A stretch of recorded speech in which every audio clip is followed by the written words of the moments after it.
Henry I of England was a man who could command armies, negotiate treaties, and rule two kingdoms, but he couldn't control what happened in his own pants. This is the story of one of medieval Europe's most powerful monarchs, whose reign ended not in glorious battle or peaceful slumber, but in the most humiliating way imaginable, dying from explosive diarrhea after eating rotten oysters in 1135. Picture this: the most feared ruler in Western Europe is literally soiling himself to death at age 67. Henry wasn't just any king, he was the youngest son of William the Conqueror, the man who seized the English throne through cunning and ruthlessness after his brother's mysterious death in a hunting accident. He kept rebellious nobles in line with an iron fist and transformed England into the most efficiently governed realm of its time. But all that power meant absolutely nothing when his digestive system turned against him. Henry had spent 35 years building one of the most sophisticated administrative systems in medieval Europe. While other kingdoms relied on feudal chaos, Henry created a bureaucracy that could function even when he wasn't physically present. He established the exchequer, revolutionized royal justice, and turned England into a well-oiled machine of governance. This wasn't some lazy king sitting on his throne eating grapes, this was a hands-on ruler who personally traveled from castle to castle, settlement to settlement, making sure every corner of his kingdom ran like clockwork. But here's the twisted irony that makes this story so fascinating: a man who brought perfect order to an entire kingdom couldn't bring even basic order to his own body. Throughout his reign, Henry suffered from chronic digestive problems that would regularly leave him doubled over in agony, rushing to the nearest chamber pot or not making it there in time. In an age when personal hygiene was already questionable at best, Henry's condition made him a walking biological hazard.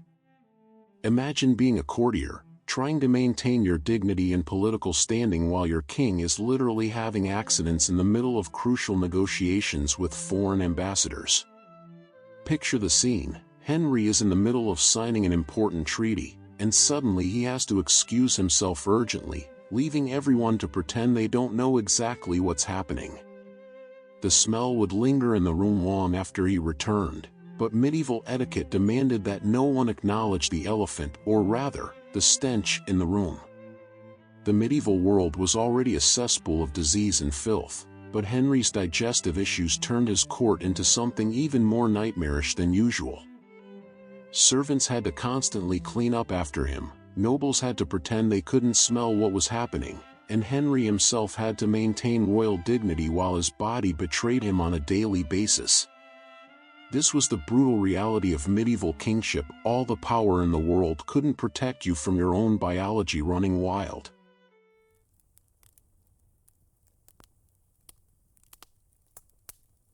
Henry's rise to power reads like a medieval thriller, complete with family betrayal, mysterious deaths, and enough blood to fill a castle moat. When his older brother William Rufus died in that hunting accident in the New Forest in August 1100, and by accident, most historians mean Henry probably orchestrated his murder, Henry was ready to seize his moment with lightning speed. Within mere hours of his brother's body hitting the ground, Henry was racing to Winchester to secure the royal treasury while the corpse was still warm. The official story was that Walter Tyrrell accidentally shot the king while aiming at a stag, but the evidence suggests something far more sinister. Henry just happened to be in the perfect position to claim power immediately, his supporters were mysteriously well prepared, and Walter Tyrrell conveniently disappeared forever. This wasn't coincidence, this was a carefully planned coup disguised as a hunting mishap. But claiming the throne was just the beginning of Henry's problems, and his digestive issues probably started getting worse from the stress almost immediately. His oldest brother Robert Curthose had the stronger legal claim to both England and Normandy, and he wasn't about to let his youngest sibling steal what he saw as rightfully his. What followed was a brutal civil war that would define the first decade of Henry's reign and definitely didn't help his already fragile stomach. The stress of constant warfare and political maneuvering took a devastating toll on Henry's health. Medieval medicine had absolutely no understanding of stress-related digestive disorders, so when Henry's stomach problems got dramatically worse during military campaigns, his physicians would recommend bloodletting or herbal concoctions that probably made everything 10 times worse. Imagine trying to command a siege of a rebel castle while your bowels are in open rebellion, or negotiating a crucial peace treaty while desperately scanning the room for the nearest latrine. Henry's solution to his digestive woes was typical of his controlling personality. He tried to manage it through sheer willpower and obsessive planning. He would carefully time his meals around important meetings, completely avoid certain foods before military campaigns, and always made absolutely sure his castles had easily accessible private chambers positioned strategically near wherever he would be conducting business. His servants became genuine experts at reading the warning signs, a particular grimace, a certain way he would shift uncomfortably in his throne, a specific look of panic in his eyes, and they would discreetly prepare for the inevitable disaster that was coming. The irony is that Henry's chronic digestive problems might have actually helped his reign in some unexpected ways. Because he couldn't always participate in the heavy drinking and feasting that were absolutely central to medieval court culture, he developed a reputation for unusual moderation and remarkably clear thinking. While other nobles were getting spectacularly drunk and making catastrophically poor decisions, Henry was nursing his aching stomach with mild broths and staying mentally sharp as a razor. His enemies learned to fear a king who was always sober, always calculating, always thinking 3 moves ahead, and always ready to strike when they were least prepared. But the constant physical discomfort and social humiliation also made Henry increasingly paranoid and brutal as he aged. A man who can't trust his own body to behave predictably in public starts to see threats and conspiracies everywhere he looks. Henry's later years were marked by increasing cruelty toward anyone he perceived as even a potential threat, including members of his own family who might challenge his authority.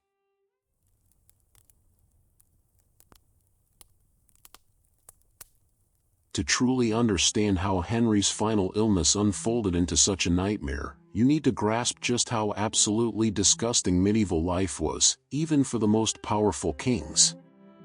Henry's castles weren't the romantic stone fortresses with flowing banners that you see in Hollywood movies. They were cold, damp, rat-infested structures where human waste was a constant, overwhelming presence that permeated every aspect of daily life. The garderobe, which was medieval polite speak for toilet, was literally nothing more than a hole cut in the stone wall that dropped straight down into the castle moat or a deep pit below. Now imagine the absolutely horrific smell wafting up from dozens or even hundreds of people using these primitive facilities throughout the day and night. The stench was so overpowering that even medieval noses, accustomed to far worse odors than we can imagine, found it barely tolerable. Castle kitchens were breeding grounds for every disease imaginable. Food storage was primitive at best. Meat was preserved with salt when available, but in an age before any kind of refrigeration, spoilage was not just common but virtually inevitable. The same kitchens that prepared elaborate royal feasts were also permanent homes to rats, insects of every description, and piles of rotting scraps that attracted even more vermin. Cross-contamination wasn't just likely, it was absolutely guaranteed to happen multiple times every single day. When Henry ate those fatal oysters in Normandy, he was essentially playing Russian roulette with seafood that had been transported for days without any real preservation methods beyond prayer and hope. These oysters had been harvested from who knows where, packed in primitive containers with no ice, and carried across the Norman countryside by cart over rough roads. By the time they reached Henry's table, they were almost certainly crawling with the kinds of deadly bacteria that could kill even a perfectly healthy person, let alone someone with Henry's already severely compromised digestive system. Water quality was another absolute nightmare that made everything worse.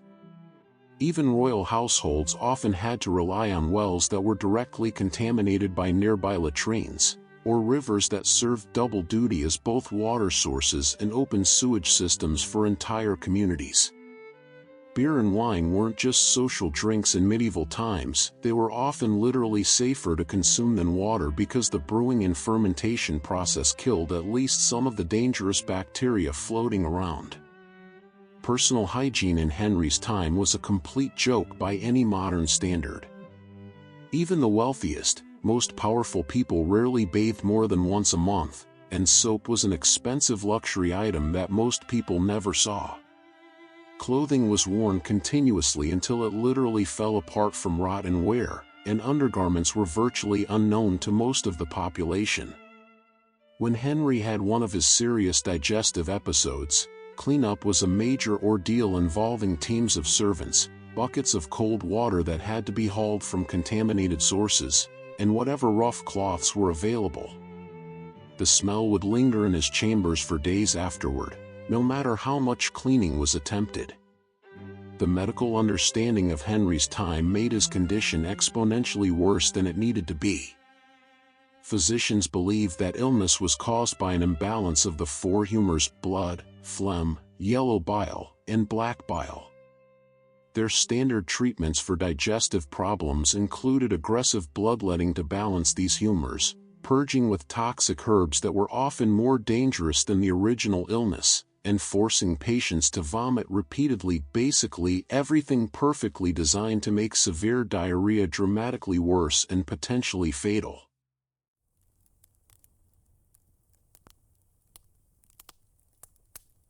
November 1135 found Henry in Normandy, personally dealing with yet another rebellion by local nobles who foolishly thought they could challenge royal authority and get away with it.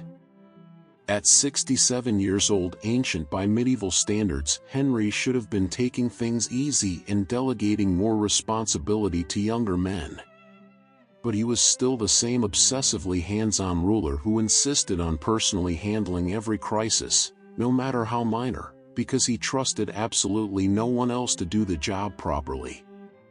His digestive problems had gotten significantly worse with age, as these conditions typically do, but Henry's stubborn pride refused to let physical weakness interfere with his duties as king. He had spent decades learning to manage his condition through careful diet, strategic timing, and sheer willpower, and he wasn't about to start showing weakness now.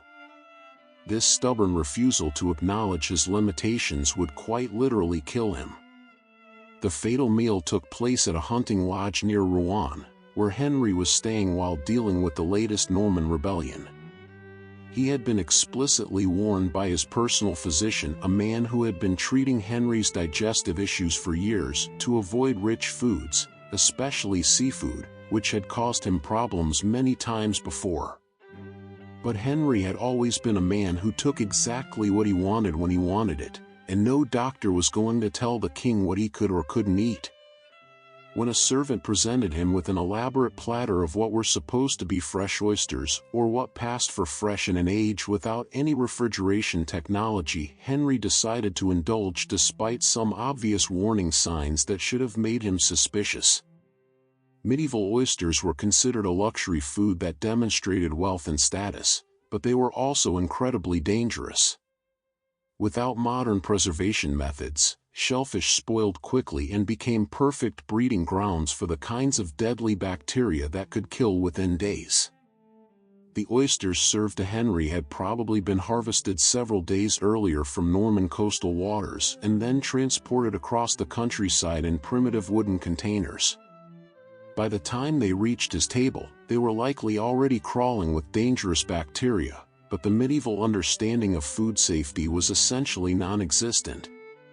The smell and slimy texture that Henry's companions later described should have been massive red flags, but oysters were expected to smell and feel somewhat off even when they were relatively safe to eat. Henry, perhaps trying to prove to himself and others that age hadn't weakened him or made him overly cautious, ate several generous portions while washing them down with wine. He was probably showing off a bit, demonstrating that he was still vigorous enough to eat whatever he wanted without consequences. Within just a few hours, the royal digestive system that had tormented Henry for decades launched its final, most devastating rebellion. The initial symptoms were unfortunately familiar to Henry: severe cramping, waves of nausea, and the increasingly urgent need to reach a latrine as quickly as possible. But this time was dramatically different from his usual episodes. Instead of the manageable discomfort he had learned to cope with over the years, Henry was suddenly hit with violent, continuous diarrhea that simply wouldn't stop no matter what he tried.